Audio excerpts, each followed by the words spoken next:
Olá, queridos amigos, ouvintes e telespectadores da nossa rádio virtual Atsayuk.cel.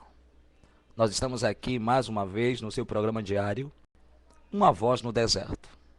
E hoje nós queremos falar sobre a vinda do Espírito Santo, o dia de Pentecostes. Vamos ler o texto da Bíblia Sagrada para nós ganharmos já tempo.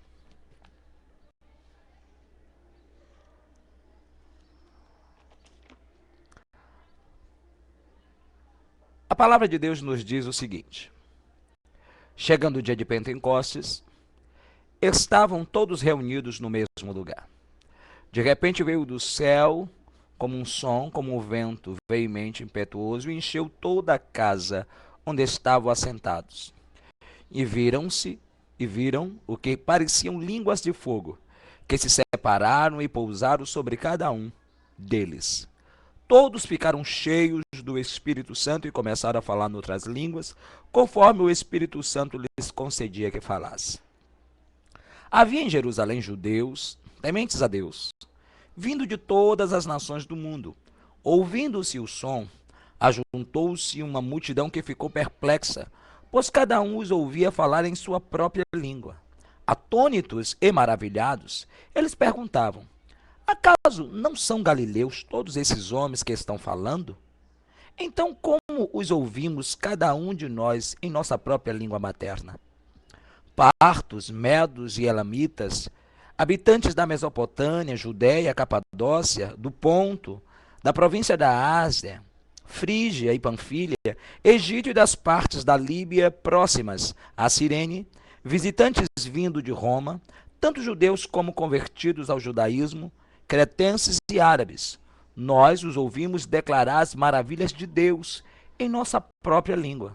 Atônitos e perplexos, todos perguntavam uns aos outros: que significa isto? Alguns, todavia, zombavam deles e diziam: eles beberam vinho demais. Então Pedro levantou-se com os 11 e em alta voz dirigiu-se à multidão: homens da Judéia e todos os que vivem em Jerusalém, deixe-me explicar-lhes isto. Ouçam com atenção. Estes homens não estão bêbados, ou seja, embriagados, como vocês supõem.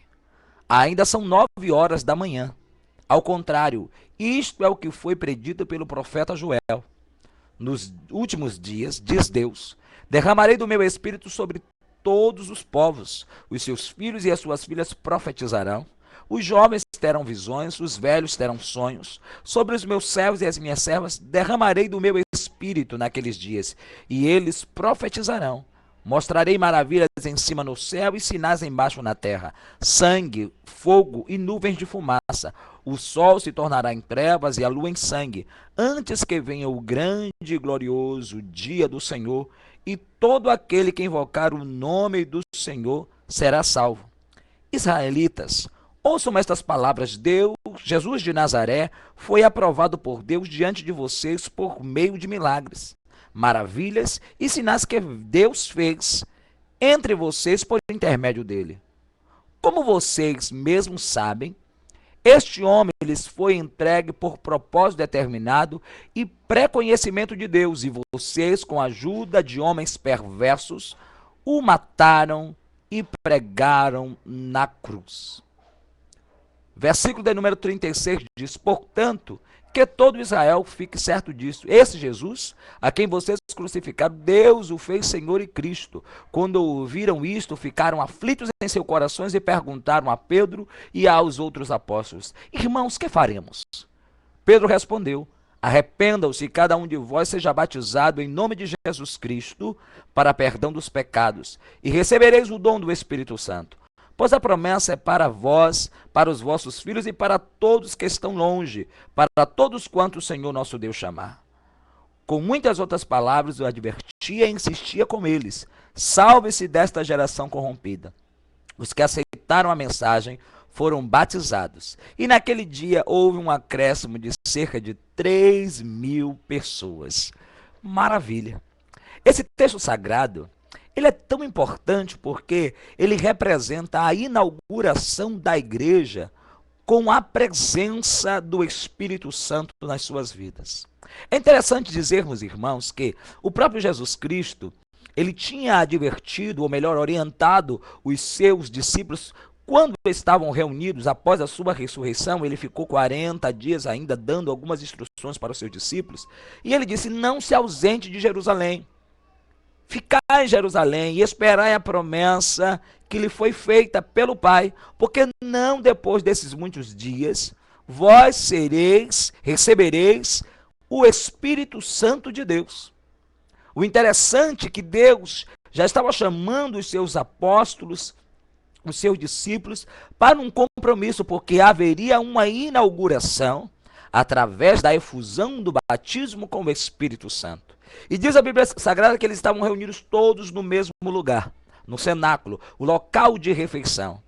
E de repente veio do céu como que um som e como que um vento veemente e impetuoso encheu toda a casa onde estavam sentados. E viram-se línguas repartidas como de fogo, que começaram a pousar sobre cada um, e eles começaram a falar uma língua toda especial, uma língua que veio da parte de Deus, conforme o Espírito Santo lhes concedia que eles falassem. Mas o interessante é que era uma festividade que estava acontecendo, e lá fora havia muitas pessoas de várias regiões, de muitas outras cidades. E eles começaram a ouvir nas suas próprias línguas maternas aquilo que os discípulos, 120 pessoas que estavam reunidas no cenáculo, estavam falando. E alguns começaram a zombar, dizendo: eles estão embriagados, eles estão cheios de vinho, cheios de mosto, como dizem algumas traduções. Mas na verdade era o Espírito Santo na vida daqueles homens, inaugurando a igreja.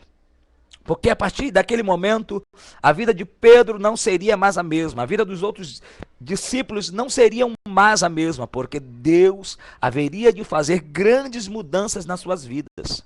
Deus havia chamado os seus discípulos para serem pescadores de homens. E naquele momento Deus estava outorgando a sua igreja ali representada por aqueles homens para dar continuidade ao trabalho que ele havia feito quando veio aqui à terra. Meu querido, minha querida, eu quero te dizer que o Espírito Santo é algo importante nas nossas vidas, porque é Deus. Não é uma força ativa como muitos aí costumam chamar o Espírito Santo. O Espírito Santo é Deus. O Espírito Santo nos renova, o Espírito Santo nos coloca de pé, o Espírito Santo nos convence acerca da verdade. Nós não temos por nós mesmos poder de convencimento a ninguém, mas o Espírito Santo tem o poder de convencer o homem do pecado, da justiça e do juízo. Mas eu louvo a Deus pela vida de Pedro, porque durante muito tempo andando com uma espada na sua bainha, naquele momento a arma que Pedro utilizou foi a palavra, e uma palavra temperada, uma palavra cheia de autoridade, porque o Espírito Santo havia lhe dado esta autoridade para falar daquele Jesus que outrora ele havia negado. Agora de pé, publica as maravilhas de Deus, anunciam as coisas de Deus, o nome do Senhor é glorificado, e diz a Bíblia Sagrada que aqueles homens ficaram com seus corações compungidos, e eles começam a perguntar: irmãos galileus, irmãos judeus, o que faremos? Jesus, usando a própria boca de Pedro, diz: cada um de vocês agora se arrependam e sejam batizados em nome de Jesus Cristo. O interessante é que a promessa, diz Pedro, não é só para nós que aceitamos a Jesus, é para vocês, para os seus filhos e para todos aqueles que ouvir de longe e todos aqueles que o Senhor nosso Deus chamar. Deus lhe chamou. Seja uma bênção. Busque a Deus, sirva a Deus, continue firme nesse propósito. Se você ainda não é batizado com o Espírito Santo, busque o batismo com o Espírito Santo, porque nós precisamos deste poder sobrenatural. Eu quero agradecer a todos aqueles que têm nos acompanhado aqui na Rádio Virtual Atissaiuque, ponto céu do seu programa Uma Voz no Deserto. Que Deus continue vos abençoando hoje e sempre, e fica aqui o meu carinho e o meu abraço, desse que é o vosso conservo, Mário Atissaiuque. Até mais.